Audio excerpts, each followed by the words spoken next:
Hey, Chad, do you want to watch a movie? Yeah. How about... No, not again. Okay, what about... I just saw that last week. Okay, oh, I got it. Wait. You want me to watch what?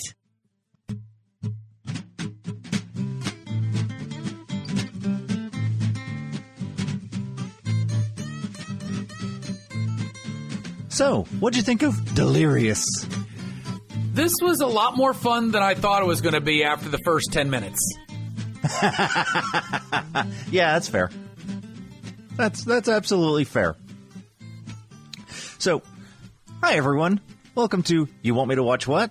Where Chad and I sit down twice a month to watch movies the other hasn't seen. My turn. My selection for this month is the 1991 John Candy film Delirious. And it stars John Candy, Mariel Hemingway, Raymond Burr, with special guest appearance by Robert Wagner. Mm-hmm. As himself. As himself.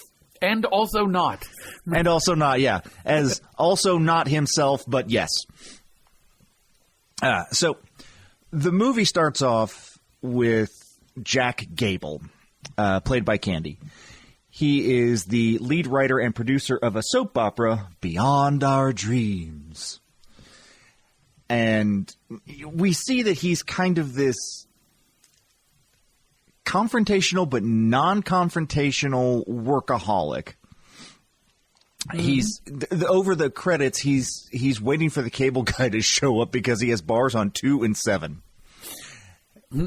And we see this intercut with a montage of the repair guy getting lunch, going to the zoo, sitting down and having a sandwich, and this, that, and the other thing. And he finally shows up 4 hours late.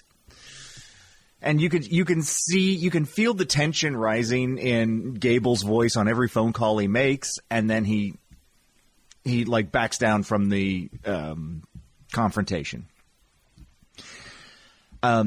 He has an unspoken but very obvious attraction to Laura Claiborne, the selfish actress who plays the lead character on his show, Rachel. He is also at odds with his co-producers, the Sherwoods, because they don't like some of the elements that he's written for next season, and they want to get rid of the character of Rachel because they don't like Laura, and they want to bring in this other character that Jack really doesn't want to write because she's boring and bland. And so behind Jack's back, they hire Arnie Fetterman. Fetterman? Jack's rival, to rewrite some of the scripts. Jack crosses paths with Louise, who is there to audition for Janet, the character he doesn't want to write, which sets all this off with his producers and stuff. Planning a trip to Vermont that weekend, Laura contacts Jack and says she's broken up about her boyfriend, Dennis, who is the other lead actor on the show, and needs to get away. And so Jack says, hey, great, yeah. He picks her up. He's loading the stuff into the car when Dennis shows up, and in a split second, they make up. Jack, befuddled by the situation, gets clocked in the chin by the trunk opening, falls back on the parked car behind him, hits his head, and he wakes up. And he wakes up in the soap opera he writes. He realizes he's himself because the doctor is the actor, but it's actually the character. And he opens the window, and there's a whole town outside that window. It's not a set. It is not a TV set. It is the town. And so some confusion abounds because in true soap opera fashion, there are multiple plots happening, and none of them make sense. And they are all overly dramatically acted or sometimes subduedly acted when they need to have a little bit more passion behind them. But there's a plot about a secret formula that the rich man is trying to get, and Jack ends up playing Jack Gates, a character he's written for the new show, which I guess helps the audience remember, oh, he's still Jack. Mm-hmm.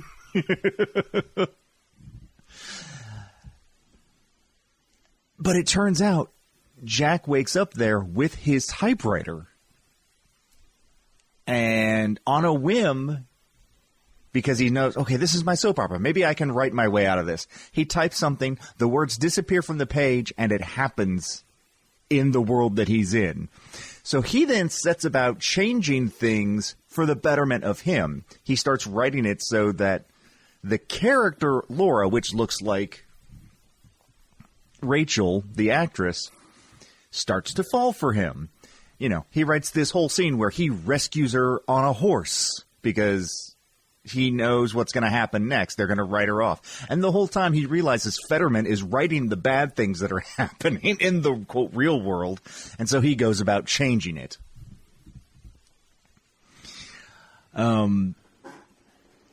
the end of the movie, a lot of shenanigans have occurred, and they are all hysterical, in my personal opinion. One of which is the real Jack Gates shows up, played by Robert Wagner. It's a great intro. Great intro, yeah.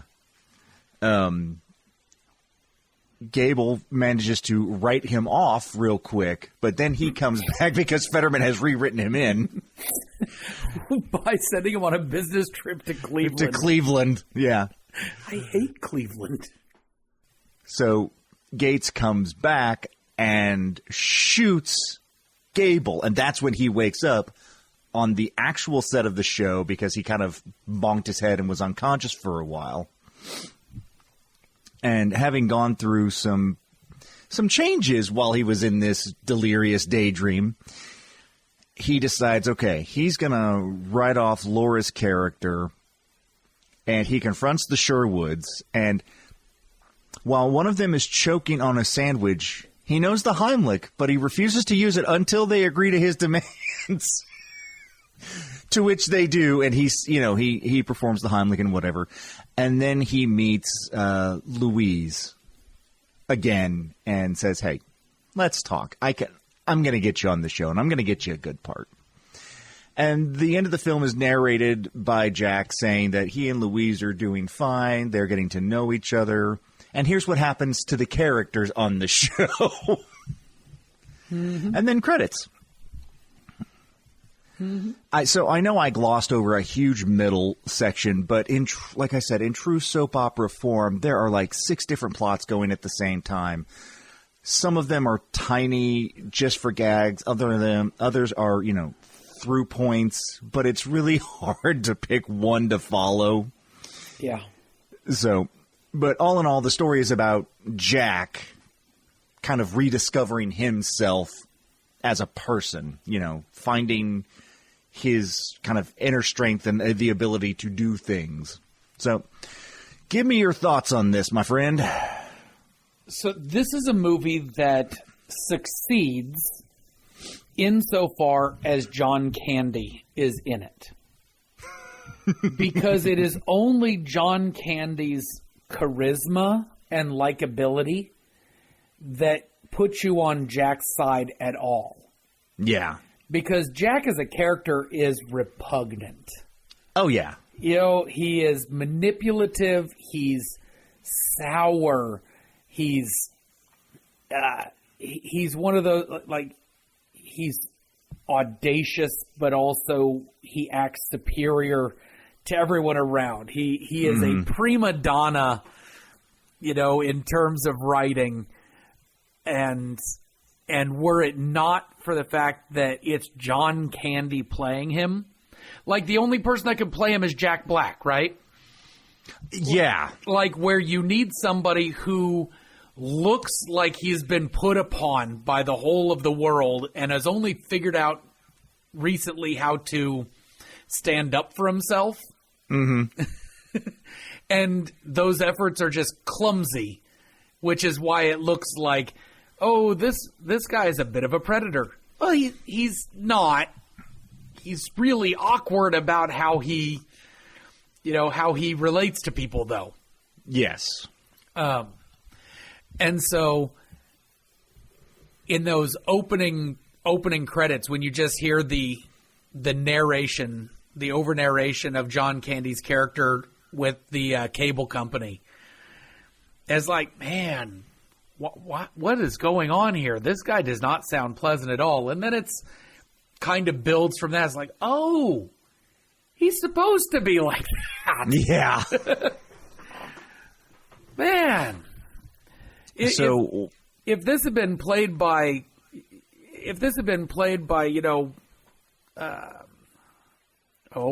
just about anyone, this would not have worked.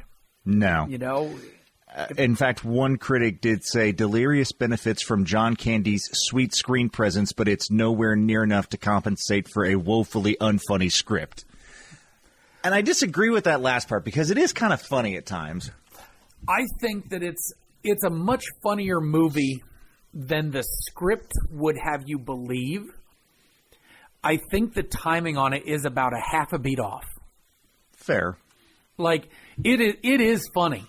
And there are parts throughout where it's like John Candy, riding heroically on the horse, and the horse does the rear back thing, and and then he realized he didn't write himself how to get off the horse. Is hilarious. The driving the Ferrari blindfolded. It's funny because of the way that they do it. And then leaning into the soap opera bit, like where Raymond Burr's character, the rich, powerful man in town, is getting ready to leave to go stop Jack's character. But the cable man shows up at the last minute. He's like, I can't. I have bars on 2 and 7. I got to deal with this. Stupid crap like that. That having grown up watching a lot of soap operas with my grandma, you realize the absurdity of a lot of that. Mm-hmm. So, if you can buy John Candy's, awkwardness and kind of leave him in this place of being this, a bit downtrodden, but ultimately, funny, well-meaning sort of guy, it works really well. I'm only going to save you if you promise to do things my way. That hit me wrong. I'll admit that. It's just like, not feeling this. Mm-hmm. But then he saves her, and immediately she turns around on her partner. Is like, why did you agree with him? Like, she would have died. Oh, yeah. But she's mad that her partner gave concessions to John Candy's character. Yeah. You're not supposed to like John Candy's character in the beginning, and you're definitely not supposed to like the Fettermans. No. Or the Sherwoods. Yeah. And Fetterman you only see twice. Yeah. Once as this, over-the-shoulder, backlit shot. You just see the glow of the keyboard. Mm-hmm. And then once he's just this awkward, balding guy that John Candy goes in and decks. Punches in the face. So, it is funny and it is complicated. It's a story that if you leave for much time in the middle of, you'll take some time getting back into why are we doing this part now? But I'm going to say that probably the part of that what you said that rings the truest for me is if you watched soap operas, then watching this is both this beautiful satire of and love letter to the twists and turns of a soap opera. It's like, why is this guy suddenly showing up? Well, as a soap opera, you would absolutely have the person randomly show up. Why is this person now suddenly switched at birth? Because how else do you make the plot continue on? Yes. And it is It is every bit that 1990s soap opera style. Mm-hmm. Well, this was 91, so it's like late 80s, early 90s style. I didn't pay any attention. I should have. But I kind of wonder, did they change the way they filmed it while he was in the alternate universe in the soap opera world?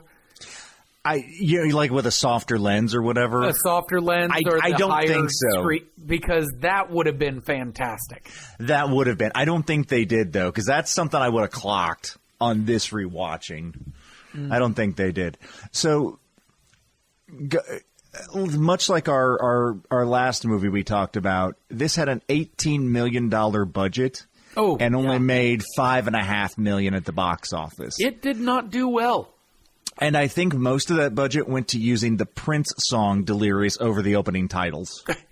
Just because it's Prince. That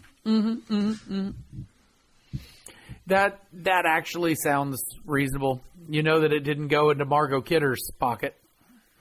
Oh my God, I forgot about that. She had one brief little uncredited moment in the scene in the movie. And I hadn't seen this movie in years. I thought, oh, that's right, Margot Kidder's in this. No? And that made me sad. I'm like, oh, come on. We could have had more Margot Kidder. We could have. Yeah. Oh, well. Oh, well. So, anyway, yeah. It's one of those things where you watch it on, again, you watch it on Tubi or you catch it on satellite and you say, oh, yeah, I remember what comedy was like 30 years ago. Yeah. I mean, it's a see it from me, but I understand not everybody's going to like it, and that's fine. It is very much your mileage may vary, but I'm also going to say this is, I would say this is just below Who's Harry Crumb in terms of like John Candy quality. Yeah, this is not his best movie, but then again, it's a John Candy movie, so it's not going to be horrible. Right. And it works. Because of John Candy, the movie works. Mm-hmm. So yeah, I'm going to say see it.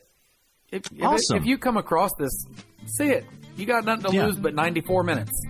There you go. Well, it's a see it from both of us, so I think that means it's your turn. I believe it is.